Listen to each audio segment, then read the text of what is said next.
Hey guys, this is part 3. Okay, so the reason why Olivia was like, when she heard Sam say that he was taller than he appeared or whatever, is because back when she was in Jacksonville, when they went to the daycare center, because they wanted to like trigger her glimmer ability thingy or whatever, there was a little height chart. Do you guys remember that? And she wrote down all the names of the Cortex fan kids on it, and one of them was Timothy Ober, and that's why she recognized him and knew that his name was Michael. So then,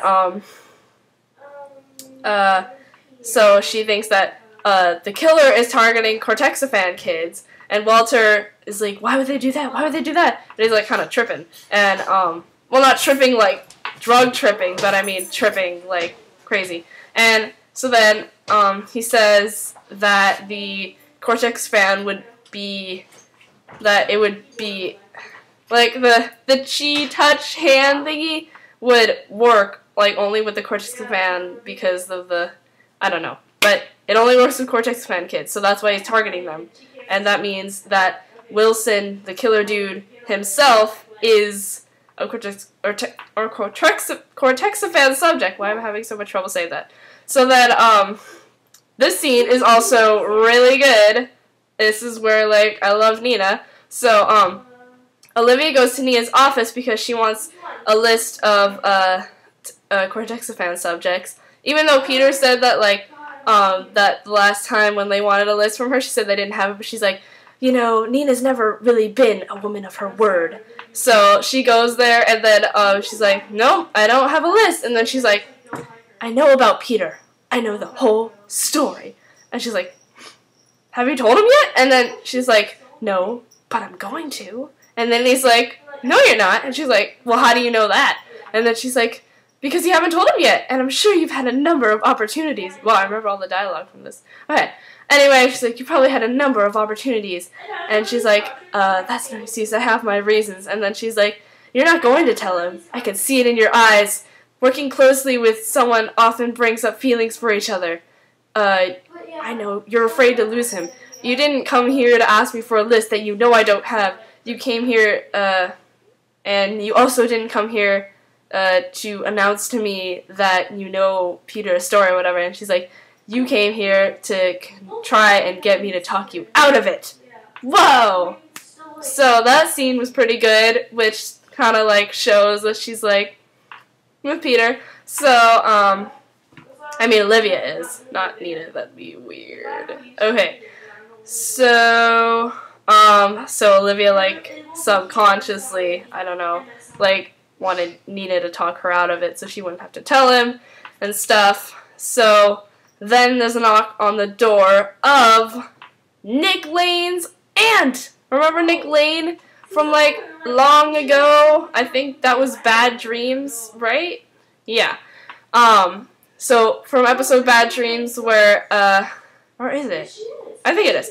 Okay, so, Nick Lane, the guy who, like, because he had Cortexafan, like, because of the Cortexafan, he, his emotions were contagious, so, like, he was trying to get people to commit suicide, and then he told Olivia to shoot him, but she did it, and they put him in a coma, and stuff. So, yeah, anyway, so then Wilson calls himself John McHugh. See, now you're kind of realizing why I don't know what his name is, because I'm pretty sure it's Neil Wilson. Who knows? But he's like, yes, I'm John McHugh. Are you Nick Lane's mother? She's like, no, he's my nephew, and he used to live with me, but he hasn't been, he hasn't contacted me in over 6 months or something. So, like, he's all, like, sick and stuff, so she tells him to come in, and then back in the lab, Walter and Peter, they flattened out the skin with the handprint on it from Miranda's arm, which is like really gross. It looks like some like really like deformed, like mutated pancake, and it's just really disgusting. Anyway, so they were thinking that if they like do a scan and stuff, then they can, like a really advanced scan, then they can get the handprint. So they scanned it in and all that stuff, and then they got the fingerprint, but then it didn't have a match, so they couldn't find him that way.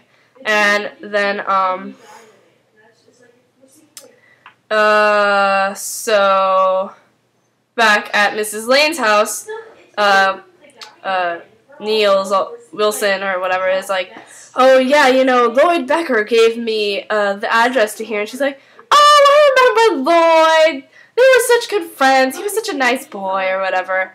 And then she was like, you know, a while ago, a woman came to ask questions to me about Nick, and then she gives him the name, obviously, and so then this part is like the best, like totally freaky, scary, OMG scene of the whole episode. So Olivia's in her apartment, and then she's looking at the classmates' list, and she's like, what am I missing? And then she discovers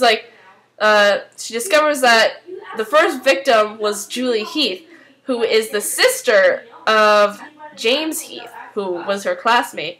So his real name is James Heath now. Now I know. Sorry. Okay. So he's not Wilson. So James Heath. And so then she calls Burroughs and it's like, oh, you know, the first victim was Julie Heath, whose sister is James Heath, so I think our killer is James Heath.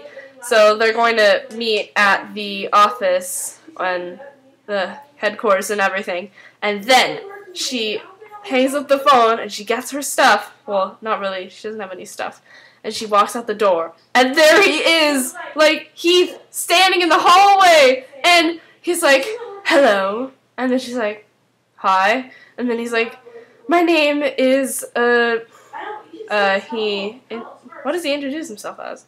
I don't know. Then he's like, we went to school together in Jacksonville. Remember me? He's so creepy and there's like no one in the hallway. And then, like, she's like, oh, yeah. And then he's like, oh, but I was wondering if you had a minute to talk. And she's like, sure, why don't you come in? And I don't know, because she probably knows it's him, right? Is she trying to trick him into getting in her apartment? But why would she do that to jeopardize herself? Or maybe she was just trying to get in so she could, like, lock him out. Oh, duh, that's probably what she was going to do.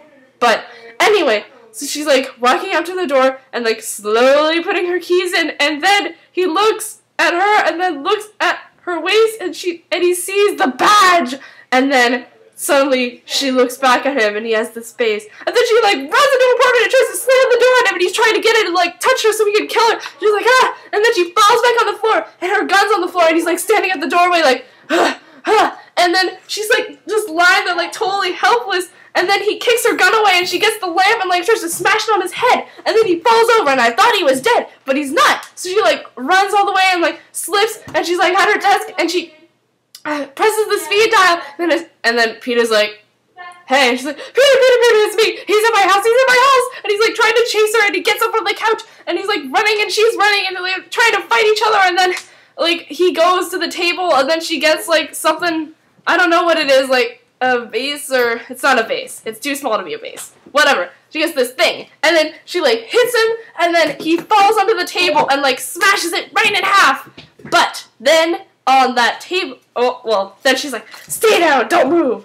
and she has a little thingy in her hand or whatever, and then, like, he looks, and he fell on the table where she had all the evidence and, like, the clues about the classmates, and he looks at the picture, and he, like, starts crying, and, oh my gosh, oh, whoa, I'm gonna need to, like, end this part soon, so this is, like, the first 4-part recap, it's really long, okay, sorry, guys, 4th part this time, okay, so, see you guys.